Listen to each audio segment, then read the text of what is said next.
Episode 591 to 600। हालांकि उसके पास कोई और विकल्प नहीं था। उसने पलटकर यंग वेटर से कहा, जल्दी करो और माफी मांगो। आंखों में आंसू भरकर युवा वेटर ने दांत पीसते हुए कहा, मैनेजर, मैंने बस एक बार उसकी तरफ देखा। उसे मुझे मारने का क्या अधिकार है? मैं माफी नहीं मांगूंगा। महिला ने भौहें सिकोड़ते हुए कहा, माफ करें। क्या मैंने आपको मेरी तरफ देखने दिया? आप एक घटिया वेटर के अलावा कुछ नहीं हैं। आप खुद को क्या समझते हैं? अगर मैंने आपको मारा तो क्या होगा? आप गरीब, गंदे और विकृत हैं।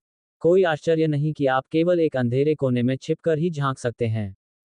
सर्विस मैनेजर ने भौहें सिकोड़ते हुए जॉन से ठंडे स्वर में कहा, जॉन, जल्दी करो और माफी मांगो।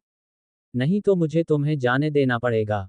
मुझे यहाँ तुम्हारे जैसे कर्मचारी की जरूरत नहीं है। यंग वेटर की आंखें तुरंत लाल हो गईं। उसने अपने होंठ काटे और उस कामुक महिला को बुरी तरह घूरने लगा। काफी देर बाद भी उसने ये वाक्य जोर से कहा, मैडम, मुझे खेद है। मैं अभी अभी अपने व्यवहार के लिए माफी मांगता हूँ। मुझे उम्मीद है कि आप मुझे माफ कर देंगी। महिला ने व्यंग्य करते हुए कहा, माफ कर दिया? तुम अपने आप को अच्छी तरह से क्यों नहीं देखते? तुम इसके लायक नहीं हो। अर्जुन ने हाथ में नाश्ता पकड़ा और दूर से देखने लगा। पहले तो वह मदद करना चाहता था, लेकिन इस समय उसने चुप रहना ही बेहतर समझा। यदि यंग वेटर अधिक दृढ़ होता, तो शायद वह उसकी मदद कर देता। लेकिन चूंकि दूसरे पक्ष ने अपना सिर नीचे रखना उचित समझा, इसलिए उसने अपना विचार बदल दिया। उसने असहाय भाव से अपना सिर हिलाया और देखा कि कैसे युवा वेटर को ले जाया जा रहा है। जाहिर है, यह महिला उसके पीछे थी। एक सेकंड पहले वह अहंकार से लोगों को कोस रही थी, लेकिन अगले ही सेकंड वह एक मासूम युवती की तरह मुस्कुरा रही थी। यह आश्चर्यजनक था। नमस्ते, मैं पेनी शूलर हूँ, उस चुलबुली महिला ने अपना हाथ बढ़ाया। अर्जुन की ओर देखा और मोहक लहजे में कहा। अर्जुन ने उसकी ओर देखा और उस कोमल छोटे हाथ को अनदेखा कर दिया। पेनी के चेहरे पर मुस्कान धीरे धीरे खत्म हो गई और वह भयावह हो गई। उसने कहा, बेटा, तुम्हारा रवैया बहुत खराब है। मैं अब और दिखावा नहीं करूंगी। मिस्टर खन्ना ने मुझे तुमसे एक शब्द कहने को कहा है। अगर तुम्हें पता है कि तुम्हारे लिए क्या अच्छा है, तो जल्दी करो और अनिका को छोड़ दो। नहीं तो, उसके पास तुम्हें मारने के 100 तरीके हैं। क्या तुम्हारा काम हो गया? अर्जुन ने उदासीनता से पूछा, और साथ ही, उसने अपनी ठुड्डी पर चुटकी काटते हुए महिला की ओर देखा। तुम्हें कितना मिला? अर्जुन की बातों से महिला नाराज हो गई। अर्जुन सही था, उसे वाकई दूसरी पार्टी से 100,000 मिले थे। इसका पछतावा मत करो, मेरे पास तुमसे निपटने के अपने तरीके हैं। उसने अपने बाल बिखेरे, जमीन पर बैठ गई, शर्मीली और डरी हुई मुद्रा में चिल्लाने लगी, आह! मुझे बचाओ! इस विकृत व्यक्ति ने मेरे साथ छेड़छाड़ करने की कोशिश की। मदद करो! उसकी चीखों ने तुरंत ही बहुत से लोगों का ध्यान अपनी ओर आकर्षित कर लिया। सभी लोग इधर उधर देखने लगे और अर्जुन और पेनी के बारे में बातें करने लगे। अर्जुन भी एक पल के लिए हैरान रह गया। उसे उम्मीद नहीं थी कि यह महिला इतनी जल्दी और लापरवाही से काम करेगी। पहले वाला मोटा 22 वर्षीय युवक भी इस बार चिल्लाया, ये वही है। मैंने उसे अभी अभी चुपके से घूमते हुए देखा और पहली नज़र में ही समझ गया कि वह अच्छा इंसान नहीं है। मुझे उम्मीद नहीं थी कि वह इतना घिनौना होगा, लोगों से छेड़छाड़ करने की कोशिश करेगा। ठीक है, बस उसके पहनावे को देखो। वह एक भिखारी जैसा दिखता है। ये व्यक्ति यहाँ क्यों है? अचानक, भोज हॉल में बहुत चर्चा होने लगी। सभी को अर्जुन पर उंगलियां उठाते देख पेनी को बहुत खुशी हुई और वह फिर से रोने लगी। बूहो, मैं अब और जीना नहीं चाहती। तुम मेरे साथ ऐसा कैसे कर सकते हो? तुम एक बदमाश, एक विकृत व्यक्ति हो। इस समय, एक सफेद सूट पहने हुए आदमी आया और अर्जुन पर गुस्से से चिल्लाया, अर्जुन कपूर, तुम ऐसा कैसे कर सकते हो? तुम तो बहुत ही दुस्साहसी हो। भले ही तुम एक बेकार आदमी हो, तुम कानून नहीं तोड़ सकते। ये व्यक्ति कोई और नहीं बल्कि रोहन खन्ना था।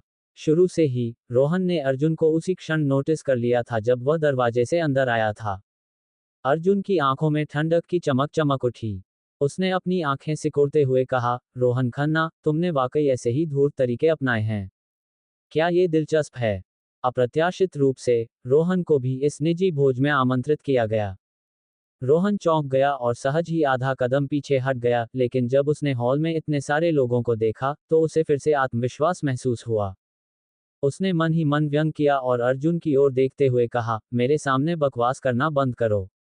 इतने सारे लोगों के सामने एक महिला से छेड़छाड़ करने की तुम्हारी हिम्मत कैसे हुई? मैं तुम्हें गिरफ्तार करने के लिए पुलिस को बुलाऊंगा। अगर तुम्हें कुछ कहना है तो पुलिस को बताओ। मुझे वास्तव में इसकी उम्मीद नहीं थी। अनिका अभी भी अस्पताल में है, लेकिन तुम यहाँ बेवकूफ़ी कर रहे हो। स्वाभाविक रूप से दर्शकों में कई महिलाएं थीं। जब उन्होंने देखा कि रोहन ने दूसरी महिला के लिए कैसे आवाज उठाई, तो उन्हें बहुत खुशी हुई। मिस्टर खन्ना सही कह रहे हैं। उन्हें गिरफ्तार करो। ये व्यक्ति बहुत ही घिनौना है। ये गुंडा कहाँ से आया? हमारी निजी दावत में घुसने की उसकी हिम्मत कैसे हुई? सुरक्षाकर्मियों, इसे हटाओ। जब हर कोई अर्जुन की निंदा कर रहा था, तभी एक सुंदर और गरिमामयी महिला एक लंबी काली बैकलेस ड्रेस में आई। उसने धीरे से जमीन पर बैठी चुलबुली महिला को खड़ा होने के लिए सहारा दिया, फिर चिंता से पूछा, क्या तुमने कहा कि उसने तुम्हारे साथ छेड़छाड़ की? जैसे ही यह महिला सामने आई, उसने तुरंत हॉल में मौजूद सभी लोगों का ध्यान अपनी ओर आकर्षित कर लिया। वह स्वर्ग से उतरी हुई परी की तरह थी, उसकी त्वचा गोरी और चमकदार थी। वह लंबी और आकर्षक आकृति की थी, जबकि उसके चेहरे की विशेषताएं अलग और सुंदर थीं। वह इतनी सुंदर थी कि हॉल की रोशनी उसके सामने फीकी पड़ गई। वह बहुत सुंदर है। वह कौन है? मैंने उसे पहले कभी क्यों नहीं देखा? दर्शकों की भीड़ में से 40 के दशक के एक व्यक्ति ने तेजी से पलकें झपकाते हुए पूछा। ऐसी उत्कृष्ट महिला को देखकर वह पूरी तरह से उत्तेजित हो गया और उसकी अच्छी तरह से देखभाल करने से पहले उसे अपने नीचे दबाने का इंतजार नहीं कर सका। मिस्टर ब्लेन, आप अभी अभी यहाँ पहुंचे हैं, इसलिए आपको शायद यह नहीं पता होगा कि वह सिन्हा परिवार की तीसरी युवा मिस काव्या सिन्हा है। उनके बगल में बैठे व्यक्ति ने जवाब दिया। काव्या सिन्हा? तुम्हारा मतलब कैपिटल सिटी का सिन्हा परिवार है? काव्या सिन्हा के सामने पेनी शूलर एक मामूली पात्र से अधिक कुछ नहीं थी, पूरी तरह से अतुलनीय। पेनी ने रोहन की तरफ देखा जो उसके बगल में खड़ा था और पाया कि दूसरा पक्ष जानबूझकर उसकी नजरों से बच रहा था। उसे तुरंत एहसास हुआ कि कुछ ठीक नहीं था। निश्चित रूप से, जब काव्या ने देखा कि वह अचंभित थी, तो उसकी भौहें थोड़ी सी सिकुड़ गईं और उसने फिर से पूछा, मैं तुमसे फिर पूछूंगी। क्या तुमने अभी दावा किया है कि उसने तुम्हारे साथ छेड़छाड़ की है? काव्या से एक करियर महिला की आभा झलक रही थी। ये बहुत ही दबंग था और पेनी को चौंकाते हुए उसने सिर हिलाते हुए कहा, हाँ हाँ, उसने ऐसा किया। उसने अभी अभी मेरे साथ छेड़छाड़ की। तमाचा। बिना किसी हिचकिचाहट के काव्या उसके पास गई और उसे जोर से थप्पड़ मारा। उसके चेहरे पर तुरंत लाल हाथ का निशान उभर आया। इस अविश्वसनीय दृश्य को देखकर हर कोई आश्चर्यचकित था। मिस सिन्हा, आपने मुझे क्यों मारा? उसी ने मेरे साथ छेड़छाड़ की थी। पेनी घबरा गई और दुखी होकर उसने कहा। काव्या ने बिना किसी हड़बड़ी के कहा, क्या आपको लगता है कि आप मेरी तुलना कर सकते हैं? मैं? तमाचा। जैसे ही पेनी ने बात की, काव्या ने उसे फिर से थप्पड़ मार दिया। मेरे रूप, मेरे व्यवहार, मेरी बैकग्राउंड और मेरी स्थिति की बात करें तो आपके पास ऐसा क्या है जिसकी तुलना मुझसे की जा सके? काव्या ने आंखों में तिरस्कार का भाव लिए हुए ठंडे स्वर में पूछा। पेनी काव्या के व्यवहार से घबरा गई। उसने अपने लाल हो चुके गालों को पकड़ा और कुछ देर बाद जवाब दिया, मैं मेरी तुलना मिस सिन्हा से नहीं की जा सकती। तमाचा। एक और क्रूर थप्पड़। चूंकि तुम किसी भी चीज में मुझसे तुलना नहीं कर सकते, तो वह मेरे बजाय तुम्हारे जैसे किसी व्यक्ति से क्यों छेड़छाड़ करेगा? काव्या ने अपनी आंखें सिकोड़ ली, उसका स्वर ठंडा था। मैं गलत था। मिस सिन्हा, कृपया मुझे छोड़ दें। उसने मेरे साथ छेड़छाड़ नहीं की। तुरंत ही पेनी रोने लगी। काव्या ने उसे घूरते हुए पूछा, तुम्हें ऐसा करने के लिए किसने कहा? मुझे बताओ और मैं तुम्हें छोड़ सकता हूँ। अगर तुम नहीं बताओगी, तो मैं तुम्हें मुंबई से गायब कर दूंगी। पेनी ने अपने गालों को पकड़ लिया, रोहन की ओर देखा, और बहुत देर तक हकलाती रही, मैं। तमाचा। तुम्हारा क्या हाल है? बोलो, नहीं तो मैं तुम्हें मछलियों को खिला दूंगा। पेनी उसके शब्दों से डर के मारे कांप उठी। उसने जल्दी से कहा, मिस्टर खन्ना ने मुझे ऐसा करने के लिए मजबूर किया। उसने कहा कि उसे अर्जुन पसंद नहीं है और वह उसे सबक सिखाना चाहता है। मिस सिन्हा, कृपया मुझे जाने दें। मैं उलझन में थी। इस समय रोहन का चेहरा राख की तरह पीला पड़ गया था। उसने पेनी को ठंडेपन से देखा, फिर अर्जुन और काव्या को। जाने से पहले उसने गुस्से में अपने दांत पीस लिए। वहां मौजूद सभी लोगों ने गहरी सांस ली। उन्हें ऐसी अप्रत्याशित घटना की उम्मीद नहीं थी। ये घटना दरअसल रोहन की ही करतूत थी। रोहन खन्ना एक रहस्यमय व्यवसायी था जो हाल ही में सुर्खियों में था। विशेषकर मुंबई में, रोहन खन्ना ने हाल ही में केंद्र स्थान ले लिया था। अपने नाम के अंतर्गत 3 कंपनियों के साथ उनके पास मजबूत संपर्क और धन था। यही कारण था कि रोहन को आज रात के भोज में आमंत्रित किया गया था। मुख्य बात यह थी कि उन्हें काव्या सिन्हा जैसी महिला से इतनी तीव्र होने की उम्मीद नहीं थी। उसका हर शब्द और हर थप्पड़ इतनी गंभीरता से भरा था, और कोई भी ऐसी महिला की प्रशंसा किए बिना नहीं रह सकता था। खास तौर पर काव्या ने अभी जो सवाल पूछा, क्या कोई उसके अलावा किसी और का यौन शोषण करना पसंद करेगा? इस वाक्य ने कई पुरुषों को उत्तेजित और परेशान कर दिया। ये वाकई बहुत रोमांचक था। अर्जुन ने काव्या को बड़ी मुस्कान के साथ देखा और कहा, मिस सिन्हा, मुझे उम्मीद नहीं थी कि आप इतनी दबंग होंगी। काव्या ने अपने गिलास से शराब का एक घूंट लिया और हल्के से कहा, भविष्य में मुझे मिस सिन्हा मत कहना। क्यों नहीं? अर्जुन को अचानक कुछ याद आया और उसने जल्दी से पूछा, क्या तुमने अपने पिता से झगड़ा किया था? काव्या ने उसे गुस्से से देखा, वाइन का गिलास नीचे रखा और अपनी बाहें पार कर लीं। फिर उसने कहा, हाँ, मैंने ऐसा किया। तुम्हारी वजह से मैं घर से भाग गई। क्या तुम घर से भाग गए? अर्जुन की आवाज एक सब तक ऊपर उठ गई। काव्या हमेशा से दृढ़ इच्छाशक्ति वाली रही थी, और अर्जुन इस बात से अच्छी तरह वाकिफ था। हालांकि घर से भागना कोई मजाक नहीं था।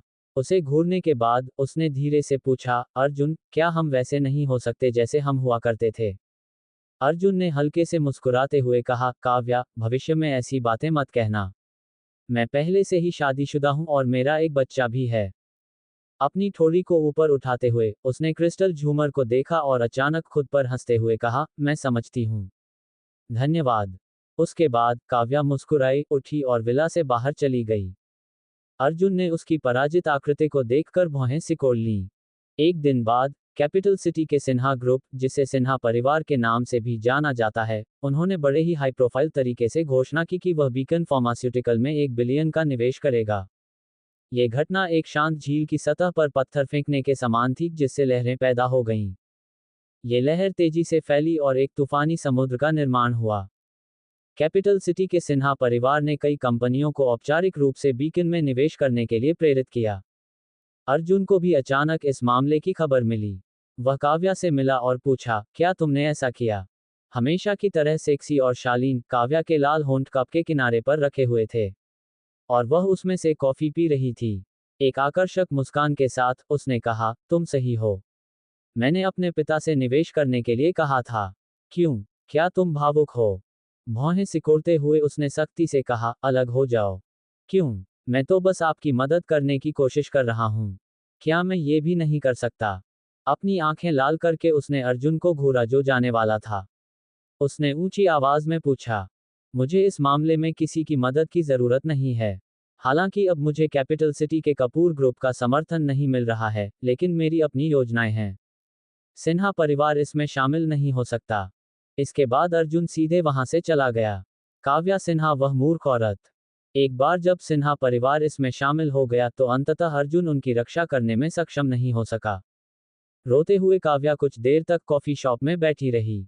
उसने अपने दांत पीसते हुए खुद से कहा, मैं हार नहीं मानूंगी। मैं दुनिया के अंत तक तुम्हारा पीछा करूंगी। अर्जुन की बात करें तो वह बहुत खराब मूड में था और उदास होकर हॉस्पिटल लौटा।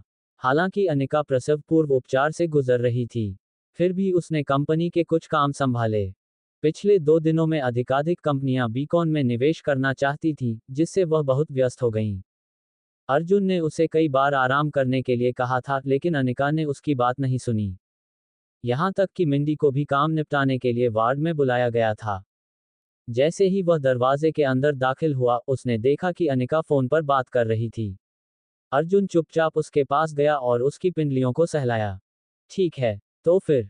धन्यवाद, मिस्टर मूर। अनिका ने फोन रख दिया, फिर दराज से एक पत्र निकाला और अर्जुन को थमा दिया। उसने कहा, किसी ने अभी अभी यह भेजा है और कहा है कि आपको इसे खुद खोलना होगा। अर्जुन दंग रह गया और उसने लिफाफा खोला। लेकिन जब उसने लिफाफा देखा तो वह अचानक खड़ा हो गया। एक क्षण में ही पूरा वार्ड क्रोध और गुस्से से भर गया। लिफाफे में एक फोटो था। ये टिम कपूर की तस्वीर थी, जिसे शाखा परिवार ने हिरासत में लिया था। वह जमीन पर घुटनों के बल बैठा था और प्रवर्तन हॉल से सजा पा रहा था। वह नंगा था और उसकी पीठ खून से लथपथ थी। वह दृश्य भयावह था। अर्जुन की प्रतिक्रिया देखकर वायन चौंक गई। और जल्दी से पूछा, क्या बात है अर्जुन? क्या कुछ हुआ है? अर्जुन ने जल्दी से फोटो रख ली और मुस्कुराते हुए कहा, कोई बात नहीं। अच्छे से आराम करो, मुझे थोड़ी देर के लिए बाहर जाना है। उसके बाद अर्जुन उठकर हॉस्पिटल से बाहर चला गया। उसने तुरंत जॉर्ज का नंबर डायल किया और ठंडे स्वर में कहा, अंकल टिम को शाखा परिवार ने क्यों हिरासत में रखा है? जॉर्ज इस मामले की रिपोर्ट अर्जुन को देने ही वाला था। उसने तुरंत जवाब दिया, युवा मास्टर, मैं आपको फोन करने ही वाला था। पिछली घटना के कारण मास्टर टिम ने शाखा परिवार में दखल दिया और लोगों में गुस्सा पैदा कर दिया। इसकी चिंता मत करो, हम इस मामले को घर पर ही संभाल रहे हैं। मास्टर टिम आपको चेतावनी भी देना चाहते हैं कि आप आवेगी न बने। वह खुद का ख्याल रख सकता है। मेरे को संभालो, शाखा परिवार अपनी मौत को दावत दे रहा है। अर्जुन गुस्से से दहाड़ा, उसकी आंखों से ठंडक निकल रही थी। शाखा परिवार के पुराने संग की लोगों को चेतावनी दो। उन्हें बताओ कि मैं कल द्वीप पर वापस आऊंगा। जो कोई भी अंकल टिम पर एक और उंगली रखने की हिम्मत करता है, मैं उन्हें इस दुनिया से हमेशा के लिए गायब कर दूंगा। दबंग, क्रूर, गुस्सा। फोन रखने के बाद अर्जुन गुस्से से भर गया। उसके चाचा को वास्तव में शाखा परिवार ने हिरासत में ले लिया था। उस शापित शाखा परिवार ने अब मुख्य परिवार की ओर हाथ बढ़ाने का साहस किया है।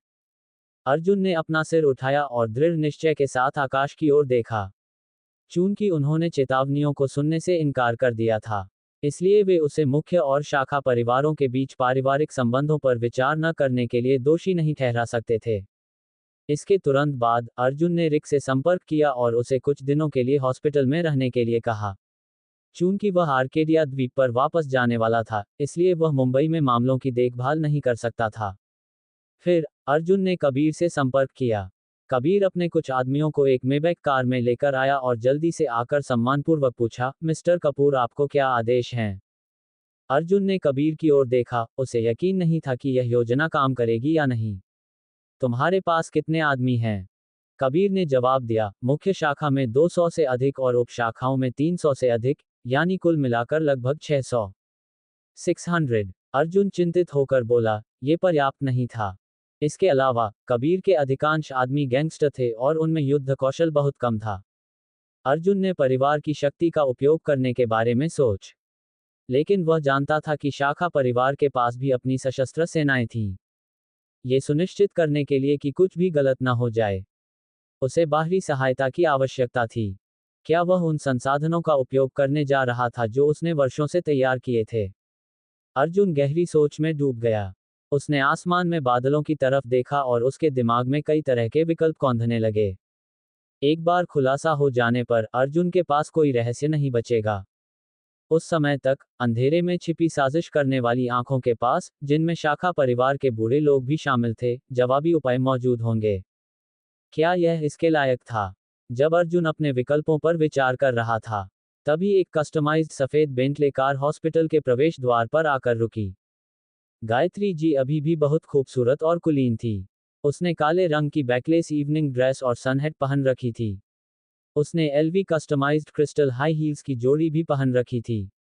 वह कार से बाहर निकली और अर्जुन को उदासीनता से देखने लगी।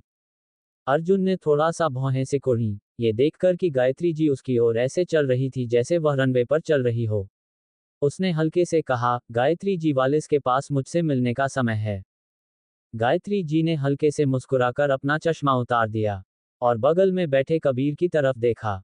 वह ठहाके लगाकर हंस पड़ी। अर्जुन, तुम उसे द्वीप पर लाने की योजना नहीं बना रहे हो, है ना? अर्जुन शायद मजाक कर रहा था। उसने पहले ही कबीर रनावत के बारे में गहन जांच कर ली थी। ऐसा व्यक्ति मुंबई में ड्रैगन हो सकता है, लेकिन कपूर परिवार की तुलना में वह एक चींटी के अलावा कुछ नहीं था। शाखा परिवार के किसी भी युवा स्वामी या युवती के पास कबीर के आदमियों से ज्यादा अंगरक्षक होते थे। वे सभी ज्यादा शक्तिशाली थे क्योंकि वे सावधानी से चुने गए कुलीन लोग थे। क्या कोई समस्या है? अर्जुन ने अपनी आंखें सिकोड़ लीं। गायत्री जी ने बिना किसी बात को घुमाए फिराए कहा, मैं तुम्हें बस यही बताने आई हूं। अभी तुम्हारे लौटने का सही समय नहीं है। शाखा परिवार का हर एक व्यक्ति तुम्हारे वापस जाने का इंतजार कर रहा है। अगर तुम वापस लौट गए, तो तुम वारिस के रूप में अपनी स्थिति को कभी नहीं बचा पाओगे।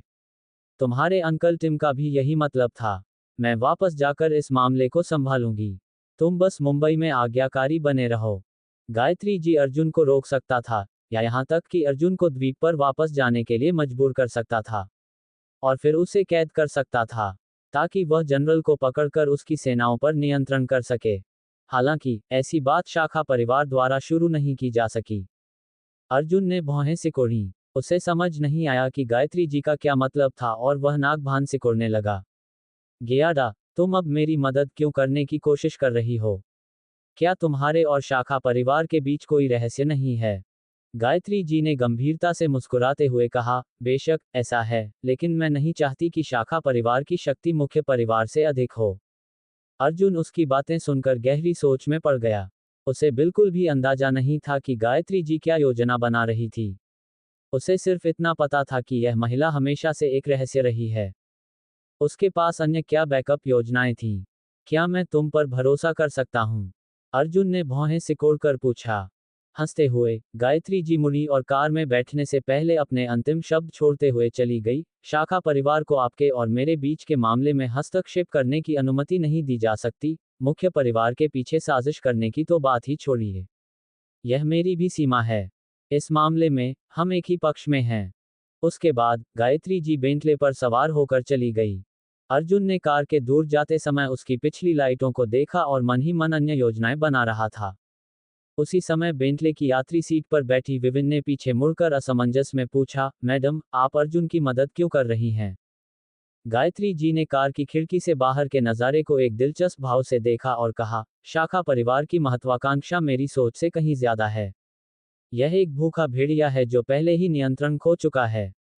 एक बार जब वे अवसर का लाभ उठा लेंगे, तो यह मेरी योजना के लिए हानिकारक होगा। इसलिए, मुझे शाखा और मुख्य परिवार को स्थिर करना होगा ताकि मैं पूरे कपूर परिवार को चरणबद्ध तरीके से अपने अधीन कर सकूं। हॉस्पिटल के वार्ड में वापस आकर अर्जुन ने देखा कि अनिका कंपनी के दस्तावेज देख रहा था। जब उसने उसे देखा, तो उसने मुस्कुराते हुए पूछा, क्या हुआ, अर्जुन, लगता है तुम उदास हो। ओह, ये तो कुछ भी नहीं है। अर्जुन मुस्कुराया और उसे छिपाने की कोशिश की। उसने अनिका के हाथों में दस्तावेज देखे और पूछा, सब कुछ कैसा चल रहा है? राहत की सांस लेते हुए उन्होंने कहा, सब ठीक है। अब कंपनी ने नई दवा को पूरी तरह से संचालित कर दिया है। फिलहाल, कुल 20 नए निदेशकों की स्क्रीनिंग की गई है और नए निदेशक मंडल की नियुक्ति की गई है। अगला कदम नई दवा को बाजार में सूचीबद्ध करना और सभी प्रमुख शहरों में बिक्री को संभालना है।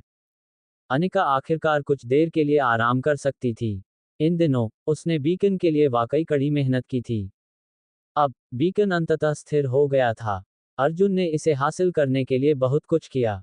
अनिका मुस्कुराई, अर्जुन की गर्दन पर अपनी बाहें डाली और उसे चूमा और फिर कहा, अर्जुन, तुम्हारा दोस्त जिसने $1 अरब का निवेश किया है, वह कब वापस आएगा?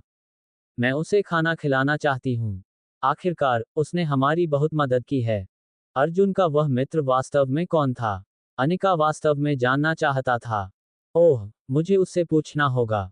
आखिरकार वह बहुत व्यस्त आदमी है। अर्जुन ने लापरवाही से इस पर बात टाल दी।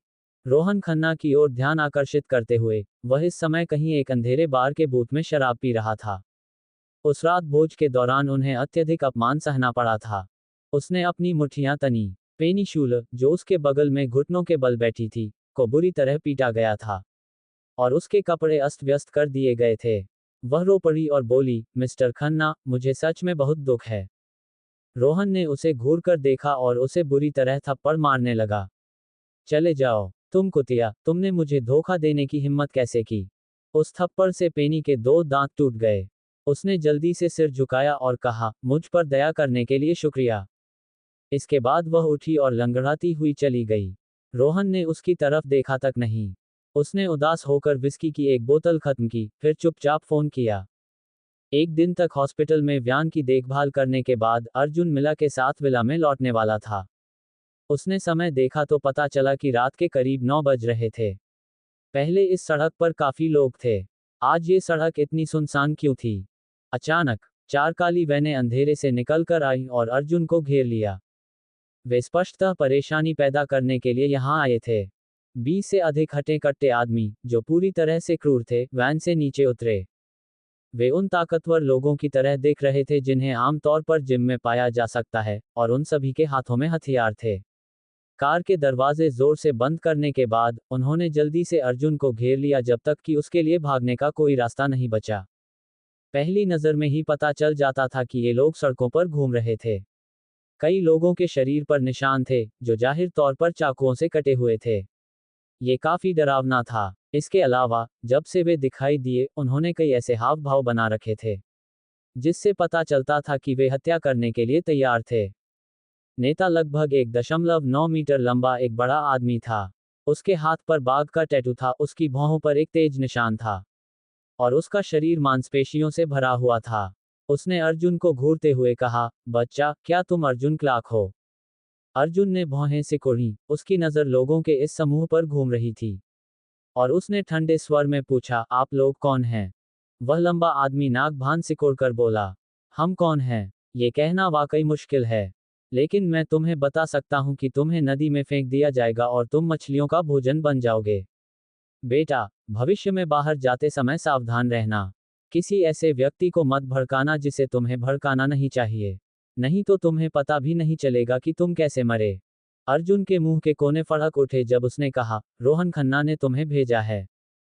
इस बारे में सोचने के बाद केवल रोहन ही ऐसी गंदी चालें चलेगा। वह आदमी सचमुच बहुत निर्दयी था। ओह, लगता है कि तुम इतने अज्ञानी नहीं हो। ये सही है, मिस्टर खन्ना ने हमें भेजा है। उस आदमी ने अर्जुन को घृणा भरी नजरों से देखा। क्या इस दुबले पतले बच्चे की देखभाल के लिए उसे अपने सारे आदमी बाहर लाने की जरूरत थी? उन्होंने कहा, तुमने वास्तव में मिस्टर खन्ना को अपमानित करने का साहस किया। तुम जीने से वाकई थक गए होगे। अपने अगले जन्म में किसी और को अपमानित करने से पहले अपने आसपास अच्छी तरह से देखना याद रखना। मैं तुम्हें भी यही सलाह दूंगा, अर्जुन ने व्यंग्य किया। भाड़ में जाओ, तुम वाकई बहुत बदतमीज हो। कोई आश्चर्य नहीं कि मिस्टर खन्ना तुम्हें मरवाना चाहते हैं, लंबे आदमी ने कहा। बॉस, चलो ये बकवास बंद करें और उससे छुटकारा पाएं। हाँ, ये बच्चा बेवकूफ लग रहा है। चलो जल्दी से यह काम निपटा लें ताकि हम ड्रिंक्स के साथ मौज मस्ती कर सकें। ये समय की बर्बादी है। मैंने सोचा था कि यह एक बड़ी बात होगी, लेकिन ये तो एक बदमाश निकला। हटे कट्टे लड़कों का समूह बकबक कर रहा था और चिल्ला रहा था। सभी लोग अर्जुन को ताना मारते हुए देख रहे थे, मानो अर्जुन को आज रात यहीं मरना तय था। अर्जुन को पता था कि रोहन उसे निशाना बना रहा था, लेकिन उसने ज्यादा जवाबी कार्रवाई नहीं की। आखिरकार अर्जुन की नज़र में रोहन बहुत खतरनाक नहीं था। हालांकि रोहन की हालिया हरकतें अर्जुन की सीमा पार कर चुकी थीं। रोहन को खत्म करने का समय आ गया था। आखिरकार हर समय उसके सामने एक मक्खी का भिनभिनाना वाकई बहुत परेशान करने वाला था। अर्जुन ने अपने सामने खड़े इन लोगों की भीड़ पर कोई ध्यान नहीं दिया। वह रोहन को सबक सिखाने के बारे में सोच रहा था। वह उसे मारने नहीं जा रहा था। वह बस उसे यह सबक जीवन भर याद रखने के लिए मजबूर करना चाहता था ताकि उसके मन में उसके लिए कोई और बुरा विचार न आए। उस 1.9 मीटर लंबे आदमी को बहुत गुस्सा आया जब उसने देखा कि अर्जुन को उसकी कोई चिंता नहीं है। लानत है, ये बदमाश बहुत घमंडी है। लड़कों, इसे चोदो, इसे मारने की चिंता मत करो। अगर कुछ हुआ तो मिस्टर पाका उसका ख्याल रखेंगे। उन हटे कट्टे आदमियों के समूह ने अपने हाथों में स्टील के पाइप और चाकू लहराए, चिल्लाते हुए और जानलेवा नजरों से अर्जुन की ओर दौड़े। अगर आम लोग ये नज़ारा देखें तो डर के मारे उनकी पैंट में पेशाब निकल जाएगा। अर्जुन की निगाहें उन पर घूम गईं, जबकि उसके शरीर से एक ठंडी हत्या की मंशा निकल रही थी। इसे रोक। अचानक एक तीखी महिला की आवाज सुनाई दी। उसके बाद एक और चिल्लाहट सुनाई दी, इसे तुरंत बंद करो। आखिर वह कौन है? जब सभी ने आवाजें सुनी तो वे चौंक गए। उन्होंने पीछे देखने के लिए अपना सिर घुमाया, तभी किसी ने उनके हाथों में पकड़े स्टील पाइप और चाकू को नीचे गिरा दिया। अर्जुन को पता चला कि वह वास्तव में इस महिला को जानता था। ये सिमी थी।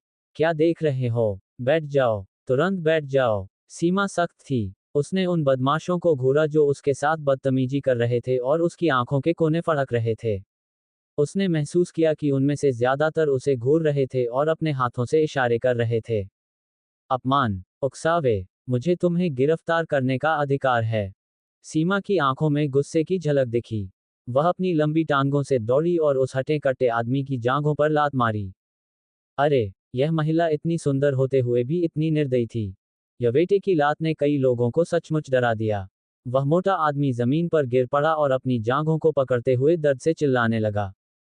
साले, साले, मेरे भाई को लात मारने की हिम्मत कैसे हुई तुम्हारी? क्या तुम मौत की तलाश में हो? लंबा आदमी गुस्से में था। उसे चिढ़ाने में कोई दिलचस्पी नहीं थी। वह आगे बढ़ा और सीमा के पेट पर एक लात मारी। अर्जुन ने अपने पैरों में ताकत जुटाते हुए भौहें सिकोड़ी। वह मदद के लिए दौड़कर जाने वाला था, लेकिन वह जल्दी ही शांत हो गया क्योंकि सीमा की आंखें तिरस्कार से भरी हुई थीं। उसने अपनी गोरी नाक को भींचा और एक हल्की सी हंसी दिखाई। एक नज़र में ही अर्जुन को पता चल गया कि वह लंबा आदमी उसके लिए उपयुक्त नहीं है। सीमा ने अपने शरीर को एक तरफ झुकाया और उसके लात से बच गई। फिर, एक हल्की चीख के साथ, उसने अपना पैर घुमाए और हवा के झोंके की तरह उस आदमी की गर्दन पर पटक दिया। अपनी लंबी ऊंचाई और उभरी हुई मांसपेशियों के बावजूद, वह फिर से संभलने से पहले कई कदम पीछे लड़खड़ा गया। आदमी ने अपने कानों में गूंजती आवाज को साफ करने के लिए अपना सिर हिलाया, इससे पहले कि उसके मुंह के कोने पर एक व्यंग्यात्मक भाव प्रकट होता। उसने कहा, हा, ये तो बहुत हॉट और मसालेदार है। जैसा कि मुझे पसंद आने वाली महिला से उम्मीद थी। तुम्हारे पास कुछ चालें हैं, लेकिन क्या तुम हम में से 20 से ज्यादा लोगों का सामना कर सकती हो? अपने हथियार गिरा दो, नहीं तो मैं तुम सबको गिरफ्तार कर लूंगी। सीमा ने सख्ती से चिल्लाकर कहा। तुम्हें लगता है कि तुम हमें गिरफ्तार कर सकते हो? लंबा आदमी हंसा और मजाक उड़ाया। अगर तुम आज्ञाकारी हो और लड़कों के साथ कुछ मौज मस्ती करोगी, तो शायद मैं तुम्हें जाने दूं। नहीं तो, हम बल का प्रयोग करेंगे। बॉस, वह जानी पहचानी लग रही है। वह ऊपर से आई हुई कोई महिला लगती है, उसके बगल में खड़े एक नौकर ने कहा। चुप रहो, आज हमारा उद्देश्य मत भूलना। चाहे वह कोई भी हो, वह हमें अपना काम करने से नहीं रोक सकती। बस करो। लंबे आदमी ने गुस्से से अपने नौकर के चेहरे पर थप्पड़ मारा। सीमा का चेहरा तुरंत अप्रिय हो गया और उसने भौहें सिकुड़ते हुए कहा, मैं अब तुम्हें गिरफ्तार करने जा रही हूं। इसके अलावा, तुम्हारे पीछे कोई भी व्यक्ति हो, मैं उसे ढूंढूंगी और उस पर भी आरोप लगाऊंगी। हा, ये सुंदरता वाकई बहुत ज्वलंत है। लेकिन मैं तुम्हें सलाह दूंगा कि तुम ज्यादा ध्यान मत दो। बस एक तरफ खड़े रहो और आज्ञाकारी होकर देखो। नहीं तो तुम्हें पता भी नहीं चलेगा कि तुम्हारा सुंदर सा चेहरा कैसे विकृत हो गया। लंबे आदमी ने क्रूरता से कहा। उस स्थिति में, मैं तुम्हें वापस खींचने से पहले नीचे ले जाऊंगी। सीमा ने अपनी मुट्ठियां भींच लीं और दूसरे पक्ष को गुस्से से घूरने लगी। वाह, मैं बहुत डर गया हूं। चलो, लड़कों, इस महिला को नीचे ले जाओ और उसे हमारी ताकत दिखाओ। 1.9 मीटर लंबे उस व्यक्ति के चेहरे पर द्वेष की झलक दिखाई दी, तथा उसका भाव थोड़ा भयावह था। साले, तुम्हारी हिम्मत कैसे हुई? तुम कानून तोड़ रहे हो। सीमा गुस्से से लाल हो गई। उसे उम्मीद नहीं थी कि ये लोग इतने घमंडी होंगे कि ऐसी बातें भी कह सकते हैं। इसी समय, गुंडों के एक समूह ने पहले ही सीमा को घेर लिया था। इन लोगों ने अपने हाथों में पकड़े हुए स्टील के पाइप और चाकू फेंक दिए, और अपने नंगे हाथों से सीमा पर टूट पड़े। कुछ लोगों ने तो उस पर झपटते हुए उसे घूरा भी। वे सीमा को गले लगाना चाहते थे और उसे वहीं गिरा देना चाहते थे। सीमा फुर्तीली और चुस्त थी, लेकिन चाहे वह कितनी भी शक्तिशाली क्यों न हो, वह 20 से ज्यादा लोगों की प्रतिद्वंद्वी नहीं थी। बहुत जल्द, वह इन लोगों से उलझ गई और उसकी हरकतें अस्त व्यस्त हो गईं। उस पर कई बार पीछे से हमला किया गया और उसे कुछ लात भी लगी। सीमा ने अभी अभी एक आदमी को लात मारी थी जो उसके सामने से भाग रहा था, तभी एक और आदमी अचानक से दौड़कर आया और उसे पीछे से पकड़ लिया और अश्लील तरीके से हंसने लगा। सुंदरता, डरो मत, मैं आ रहा हूं। जब उसे इस तरह से पकड़ा गया तो वह बहुत डर गई। 3-4 बड़े बड़े लड़कों को उस पर झपटते और उसकी छाती पर इशारा करते देखकर वह डरकर चिल्ला उठी। धमाका! तुरंत, सीमा को लगा कि उस पर से पकड़ ढीली पड़ गई है। उसने देखा कि एक लड़के को कॉलर से पकड़कर फेंक दिया गया। हे भगवान, उसने अभी क्या देखा था? एक आदमी को एक हाथ से उठाया जा रहा था। कैसी हो, सुंदरी? बहुत दिनों से मिले नहीं। अर्जुन अचानक चेहरे पर मुस्कान लिए सीमा के पीछे आ गया।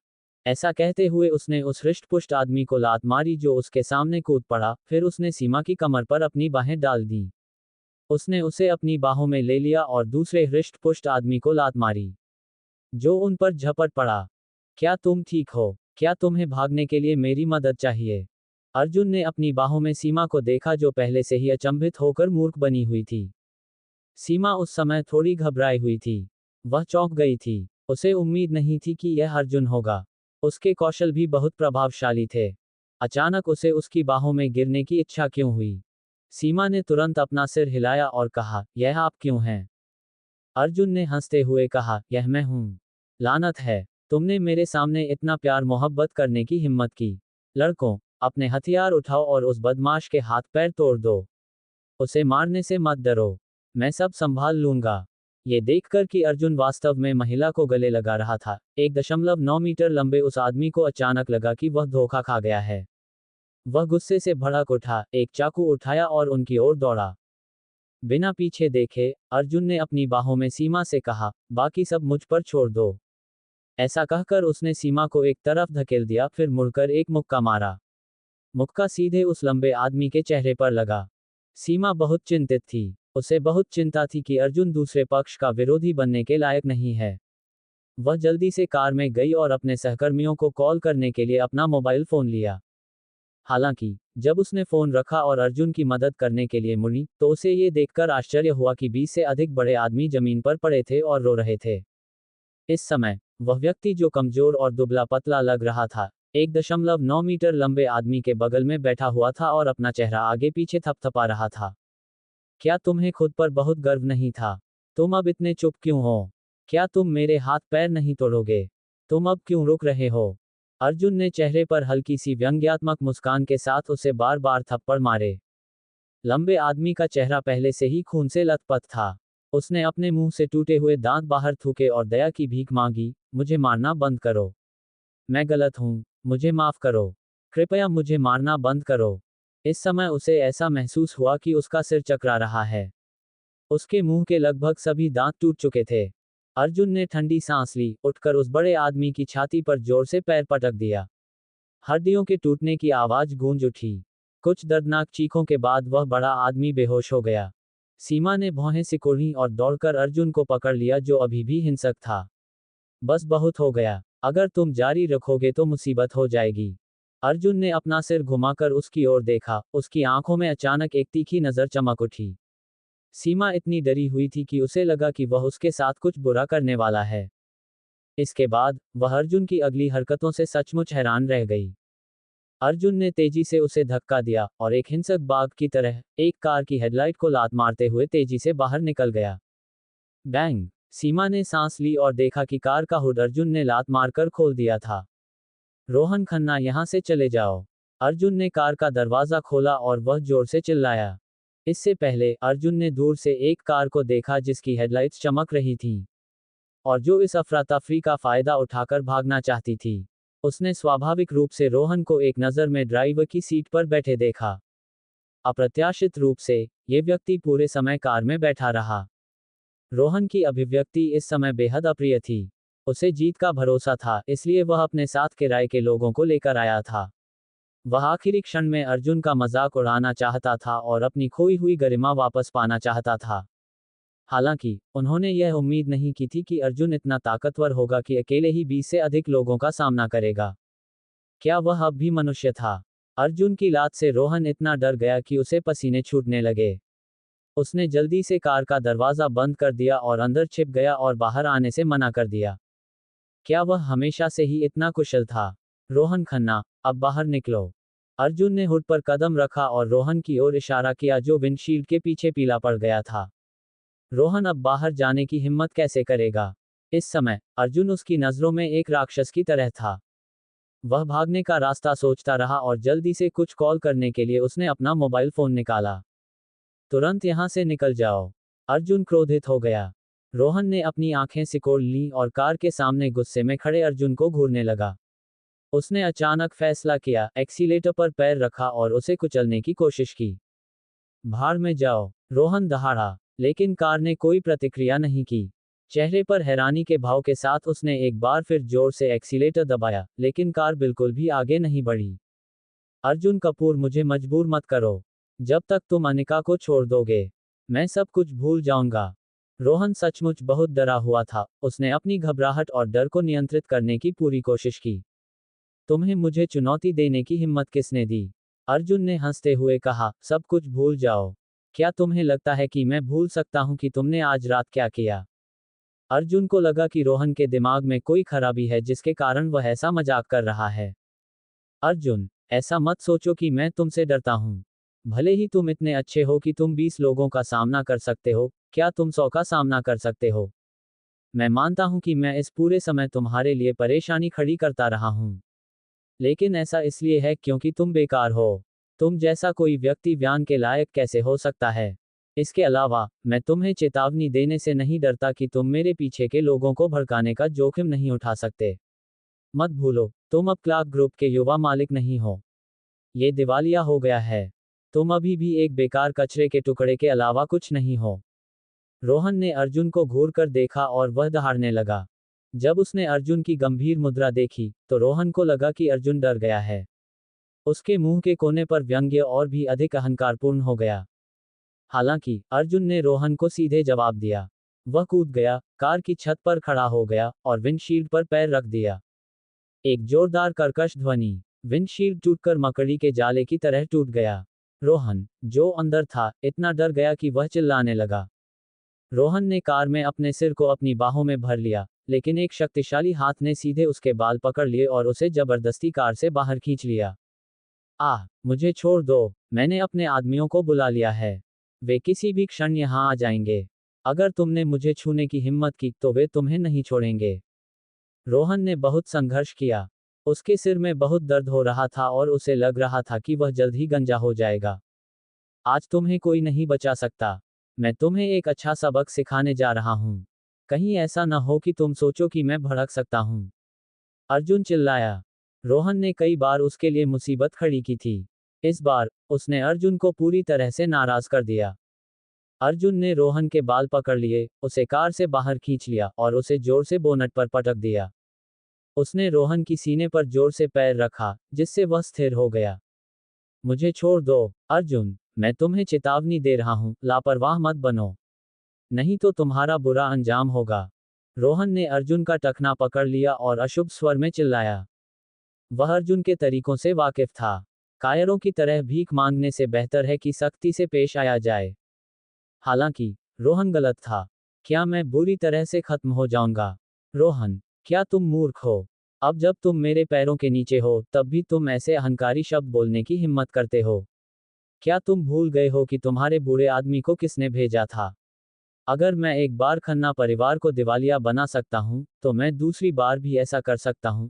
अर्जुन ने अपने पैरों में और अधिक ताकत लगाते हुए व्यंग्य किया, जिससे रोहन चीख पड़ा। रोहन को ऐसा महसूस हुआ जैसे उसकी छाती पर एक बड़े पत्थर का बोझ पड़ गया हो। तुम मुझे छू नहीं सकते। मेरे पीछे बैठा बॉस तुम्हें नहीं छोड़ेगा। रोहन का चेहरा लाल हो गया। उसे सांस लेना मुश्किल हो रहा था। उसे ऐसा लग रहा था कि जैसे उसे जिंदा ही दम घुट जाएगा।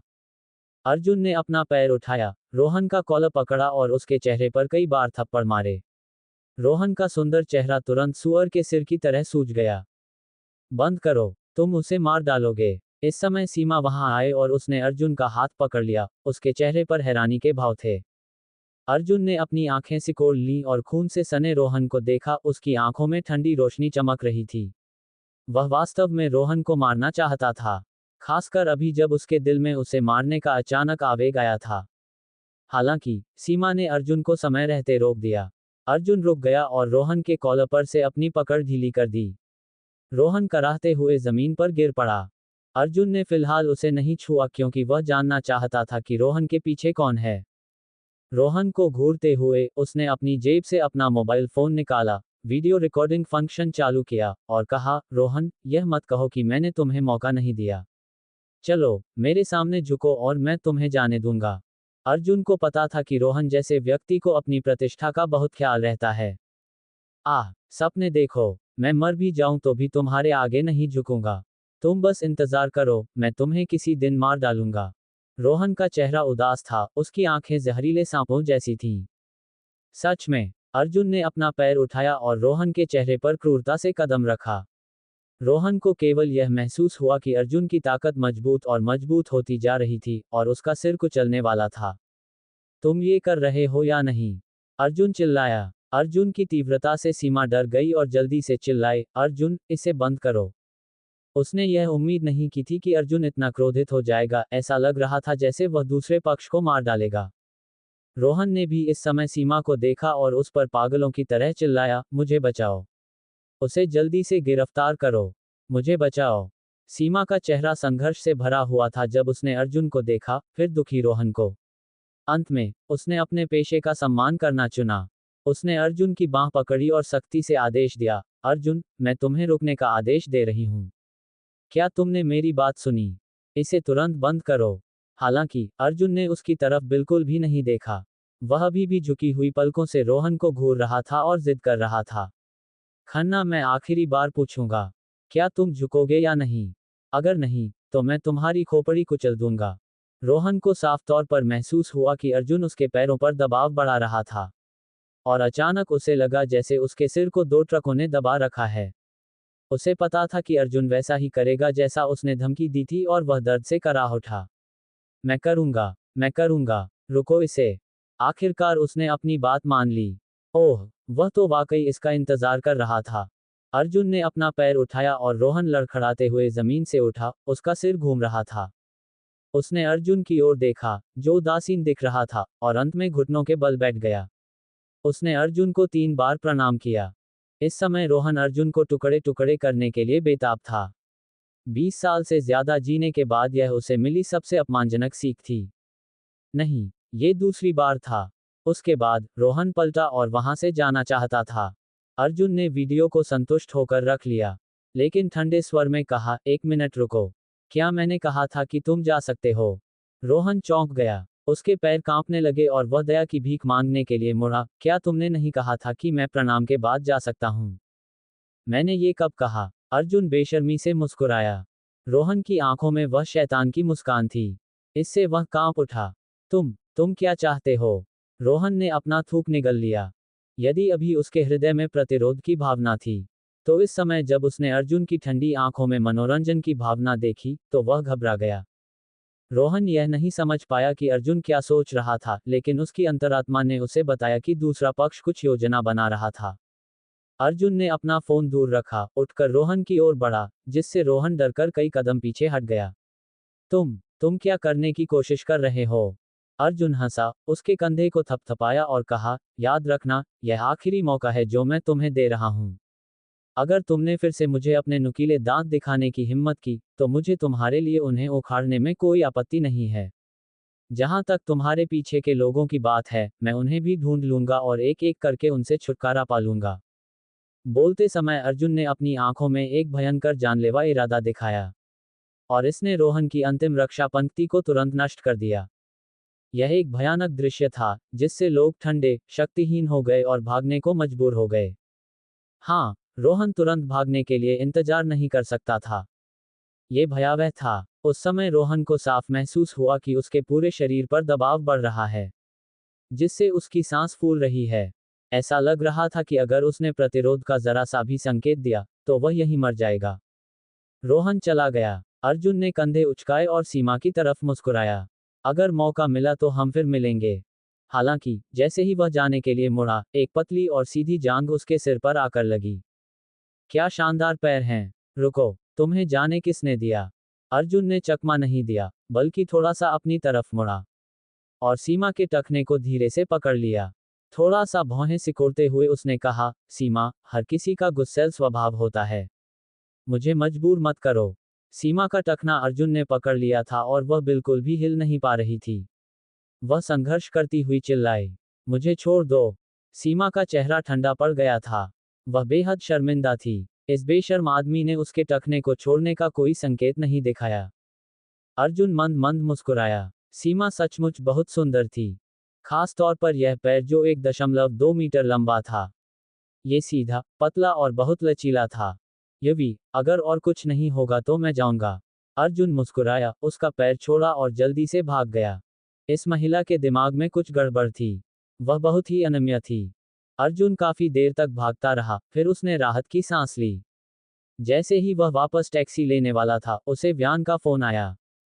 फोन के दूसरी तरफ व्यान की आवाज स्पष्ट रूप से थोड़ी कमजोर थी। वह थोड़ी डरी हुई और भयभीत लग रही थी जब उसने कहा, अर्जुन, तुम्हारा एक चचेरा भाई यहाँ है। उसने कहा कि वह शाखा परिवार का पहला युवा स्वामी है। उसने ये भी कहा, तुम कपूर परिवार के उत्तराधिकारी हो। शाखा परिवार का पहला युवा स्वामी, लेवी कपूर। वह मुंबई में क्या कर रहा था? यह एक बहुत ही भयानक दुश्मन था। उसकी रणनीति, साहस, संपर्क और बुद्धि गायत्री वाले से मुकाबला कर सकती थी।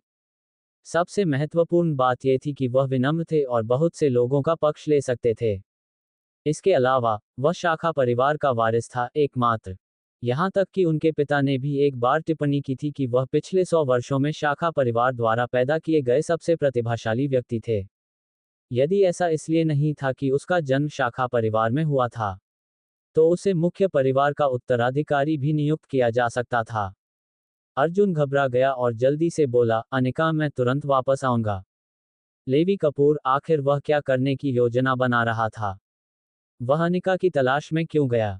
इससे पहले कि वह इस बारे में ज्यादा सोच पाता, अर्जुन ने टैक्सी लेकर हॉस्पिटल की ओर दौड़ लगाई, वार्ड में भागा और देखा कि लेवी सोफे पर बैठा हुआ अनिका के साथ प्रसन्नतापूर्वक बातें कर रहा था। माहौल सौहार्दपूर्ण था और किसी भी प्रकार का तनाव नहीं था।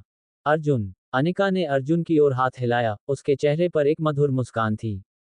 लेवी की पीठ अर्जुन की ओर थी और इस समय उसने छिले हुए सेब को अनिका को देने से पहले अपने हाथ में रखा फल काटने वाला चाकू नीचे रख दिया।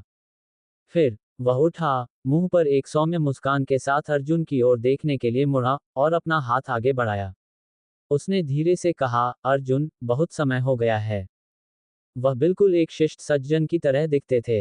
ये लेवी कपूर था, एक सुंदर दिखने वाला और कुलीन व्यवहार वाला व्यक्ति। उसकी भौहें उभरी हुई थीं, होंठ पतले थे, नाक ऊंची थी और आंखें चमक रही थीं। लोग निश्चित रूप से ऐसे नाजुक आदमी के करीब रहना चाहेंगे। अपने रूप के कारण ही लेवी की कई धनी परिवारों के बच्चों से दोस्ती थी। फिर भी अर्जुन लेवी के व्यक्तित्व से वाकिफ था। यह ऐसा आदमी नहीं था जिसे सिर्फ उसके रूप रंग से पहचाना जा सकता था। बचपन में भी अर्जुन को लेवी ने एक खिलौने की वजह से जबरन कैद कर लिया था। उसे 3 दिन तक परिवार के नियम कायदे सुनाने की सजा दी गई थी।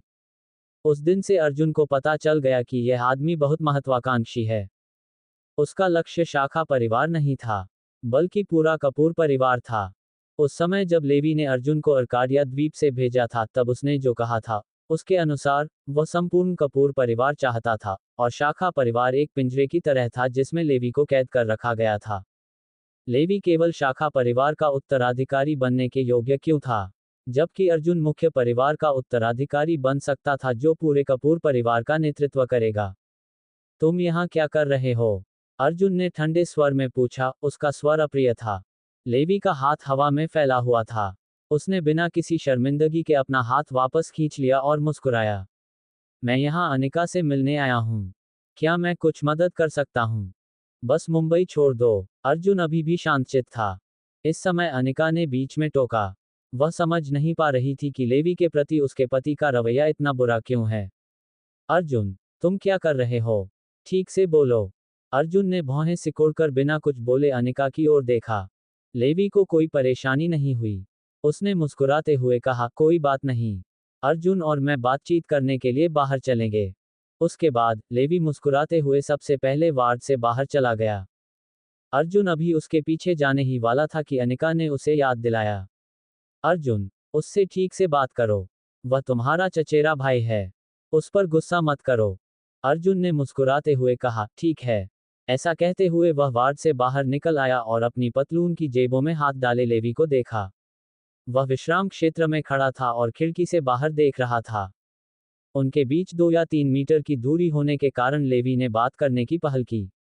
उसकी आंखों में मुस्कान थी जिसे छिपाया नहीं जा सकता था जब उसने कहा, अनिका बहुत सुंदर और आकर्षक है।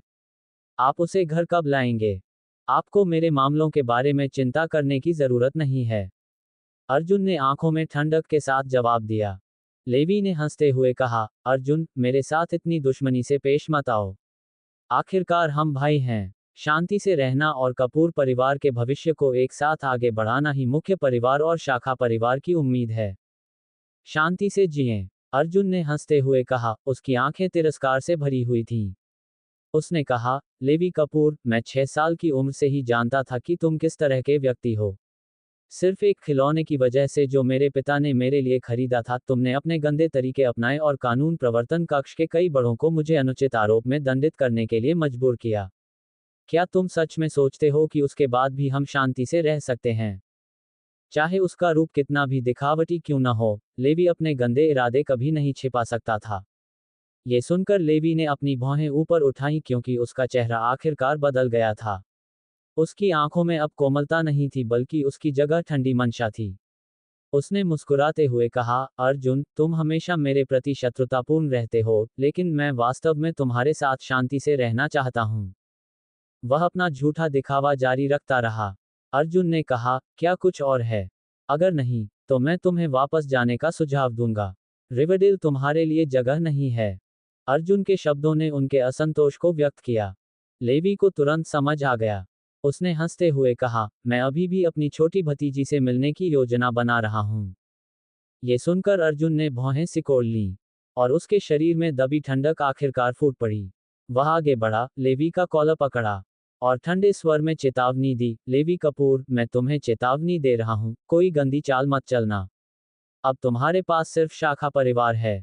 जहां तक मेरी बात है, मैं अब वह बच्चा नहीं रहा जिसे तुम आसानी से धमका सकते थे। मैं मुख्य परिवार का वारिस हूं और मैं हमेशा तुम पर हावी रहूंगा। वातावरण अचानक जम गया। लेवी के पीछे खड़े अंगरक्षक आगे बढ़ना चाहते थे। चले जाओ, अर्जुन ने दबंगई से दहाड़ते हुए दोनों अंगरक्षकों को घूरा। वे वहीं पर अचंभित रह गए, एक और कदम आगे बढ़ाने की हिम्मत नहीं जुटा पाए। देखो, क्या तुम्हारे अंगरक्षक ने मुझ पर उंगली उठाने की हिम्मत की? तुम्हारा जो कुछ भी है, शाखा परिवार सहित, वह मुख्य परिवार द्वारा दिया गया है। बस आज्ञाकारी होकर अपनी जगह पर रहो। इतना कहकर अर्जुन ने लेवी के कॉलर पर से अपनी पकड़ ढीली कर दी। लेवी इतना क्रोधित था कि उसका चेहरा लाल हो गया था। अंत में, वह खुद को रोक नहीं सका और ताना मारते हुए बोला, अर्जुन, मुझे वास्तव में इसकी उम्मीद नहीं थी। 7 साल बाद, तुम बहुत बड़े हो गए हो। तुम अब पहले वाले चुप रहने वाले और बेकार बच्चे नहीं रहे। बहुत बढ़िया, हमारे बीच चीजें दिलचस्प हो गई हैं। लेवी, मुझे चुनौती देने की कोशिश मत करो, नहीं तो मैं तुम्हें पछताने पर मजबूर कर दूंगा। अर्जुन ने ये अंतिम शब्द कहे, मुड़ा और चला गया। रेस्ट एरिया में खड़े होकर लेवी अर्जुन की पीठ को घूर रहा था, उसके हृदय में क्रोध भड़क रहा था। यह शापित छोटा कचरा, वह बहुत भयानक हो गया था। यंग मास्टर, चलो वापस चलते हैं। हम काफी देर से बाहर हैं, उसके अंगरक्षक ने लेवी को याद दिलाने के लिए कहा। मुझे पता है, लेवी ने दुर्भावनापूर्वक उपहास किया और कहा, इससे पहले, मैं अर्जुन को एक बड़ा उपहार देना चाहता हूँ। इतना कहकर लेवी मुड़ा और हॉस्पिटल से बाहर चला गया। अर्जुन वार्ड में वापस आया, धीरे से दरवाजा खोला, और पाया कि जैसी की उम्मीद थी, अनिका उसका इंतजार कर रहा था। हे, तुम अभी भी जाग रहे हो? अर्जुन एक अजीब सी मुस्कान के साथ अंदर आया। अनिका ने उसे स्थिर दृष्टि से देखा और पूछा, अर्जुन, क्या तुम्हें नहीं लगता कि तुम्हें मुझे स्पष्टीकरण देना चाहिए? अर्जुन दुविधा में था, वह ये बात कैसे समझाए। वास्तव में, ये कुछ खास नहीं है। मेरे परिवार में कई रिश्तेदार हैं। ये कई शाखाओं वाला एक बड़ा परिवार हुआ करता था, अर्जुन ने सहजता से कहा, उसकी घबराहट भरी अभिव्यक्ति उसके शब्दों को धोखा दे रही थी। अनिका को एक नज़र में ही पता चल गया। मुंह हिलाते हुए उसने कहा, सच में? अर्जुन ने घबराहट में सिर हिलाया और कहा, ये सही है। अगर आपको मेरी बात पर यकीन नहीं है, तो मैं आपको वापस लाकर दिखा सकता हूँ। जरूर, कब, कहाँ है? परिवार में कितने लोग हैं? वे किस तरह के रिश्तेदार हैं? अनिका ने एक ही सांस में पूछा, जिससे अर्जुन अब असमंजस में पड़ गया। दरअसल मेरा परिवार, अर्जुन को भी पता था कि वह अब और रहस्य नहीं छिपा सकता और बोलने ही वाला था। अचानक, माया जी सूप लेकर दरवाजे से अंदर घुसी। उन्होंने मुस्कुराते हुए कहा, अनिका, मैंने तुम्हारे लिए चिकन सूप बनाया है। इसे गर्म होने पर पी लो। आह, अर्जुन भी यहाँ है। बहुत अच्छा, तुम भी इसे पी सकती हो। माया जी बहुत मेहनती थी और उसने जल्दी से अर्जुन और अनिका को 2 कटोरे परोस दिए।